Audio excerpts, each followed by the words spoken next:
want to ask me something, or we can share our thoughts, that would be very nice. Thank you very much for you.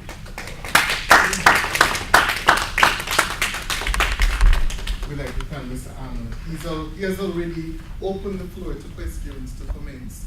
I realize that this presentation has stirred quite a bit of reflection in ourselves, in our education system that we currently have. And when we look at some of these skills, because the question permeates and is something that persists. Are we creating a work ready for our workforce? But outside of that, not just for the now, but what will happen in 10 years' time, in 20 years' time, and so forth.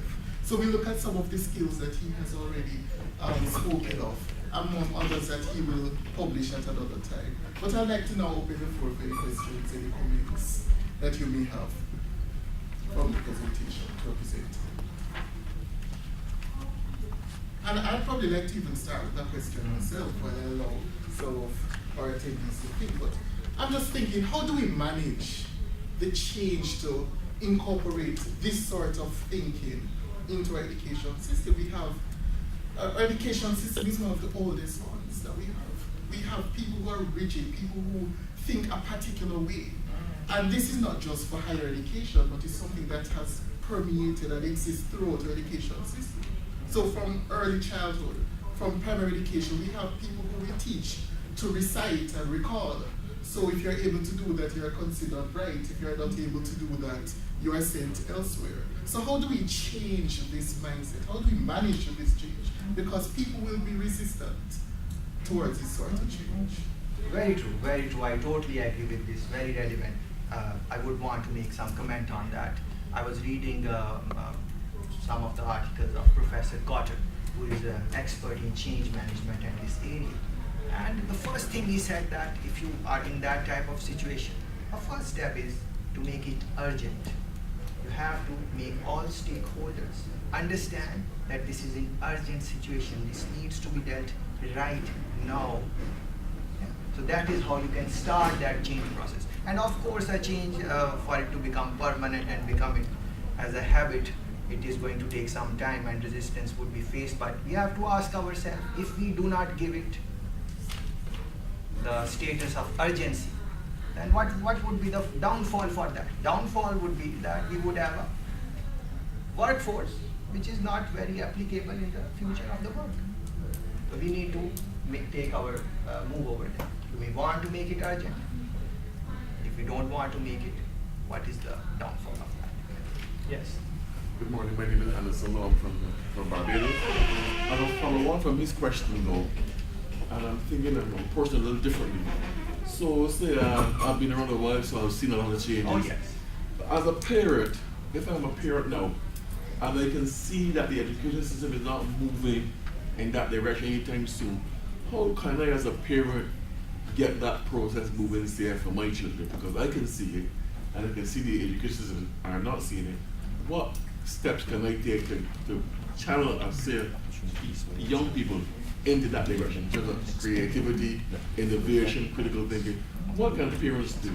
Amazing question. Although I don't have a child yet, but I can feel the pain, you know. I would be asking the same question. I'm asking even now, even when I don't have a child, that once he's there or she's there, how to go about it? How to really, very hard to answer over there. Because if the universities are not changing their curriculum over there, what can we do then? So in our household environment, are we encouraging our children to be curious over there, or we are just any question they ask us, we just stop them from asking those questions over there, or we encourage those questions, no matter how foolish they sound to us. And this requires very patient, and maybe I'm not the best patient person to deal with that type of thing, but maybe that is one way to go about it. Yes, sir. I think the future is shaped based on current realities and trends. Absolutely. It is not something that happens outside of what's happening now. So the previous presenter provided a model for us to be able to deal with the future. Right? So one of the things I think need to happen is that more and more our decision making need to be based on current research. The model he presented demonstrated the fact that if we were to be looking more closely at the current, for example, economy, or the trends or the demands, then we'll be able to fashion solutions that answer the current questions and be able to predict trends better. What has probably happened is that we have made decisions on the basis of patterns. I like that. That's what we've been teaching. Our institution historically has taught this, and we must continue to teach and deliver this. Absolutely. Whereas decisions now need to be made on the basis of what is trending, where is the current interest, where are the job opportunities, so that we could tune our delivery systems to respond to what is. There's a certain amount of forecasting that will have to be done in order to be able to predict or attempt to predict the future. We can't escape the trend. So there's nothing we could do about fixing the fact that robotics is in place. That's just the it. But if I dare to answer the gentleman's question, the session yesterday I attended, Please do. two guys were introducing something about robotics in the room upstairs. So I'm itching to buy one for my daughter, although she has an interest in something else. Oh yes, definitely. Yeah, Sure, yeah. sure. So my role, is, but we are getting that money. I come here Brooks, but I had to find that money so that I could buy this unit to challenge her, and that's how we have to answer the problem, right, and deal with the situation.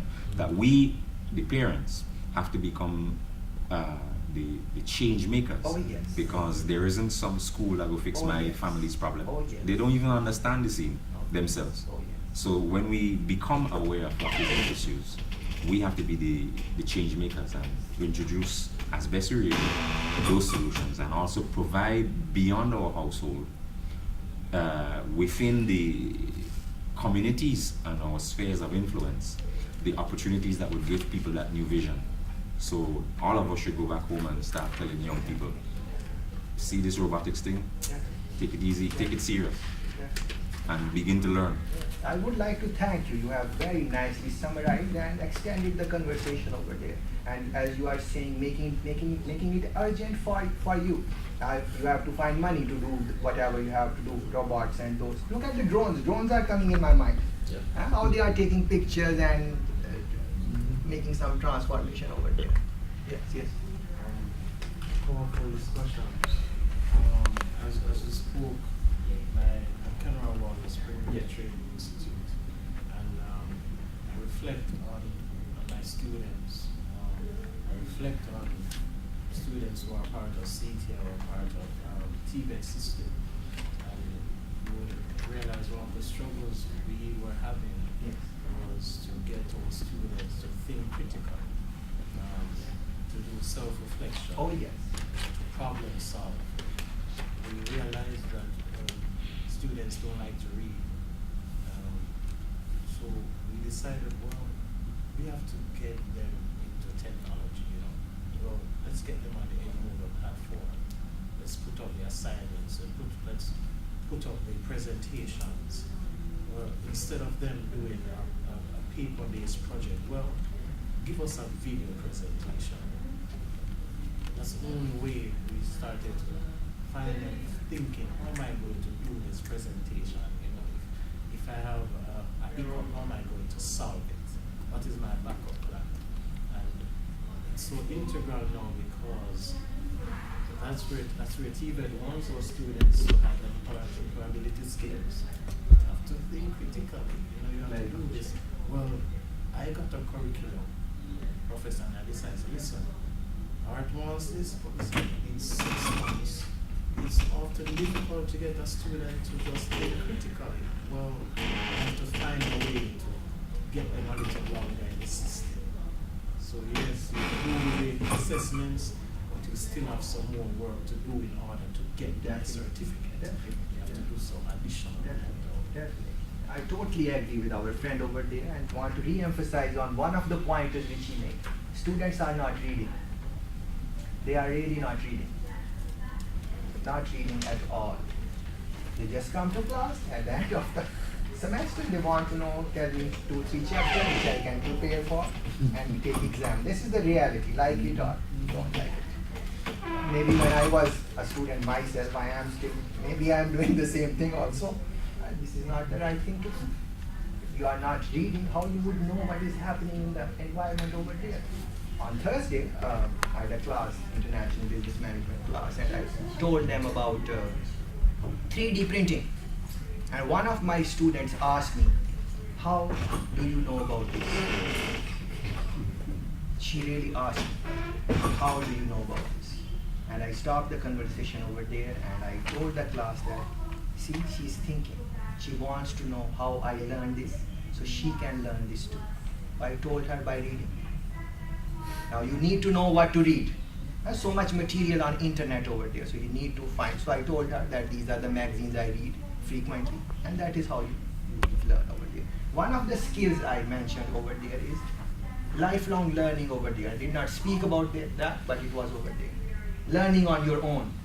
That is what is going to make the difference, I think, in the future.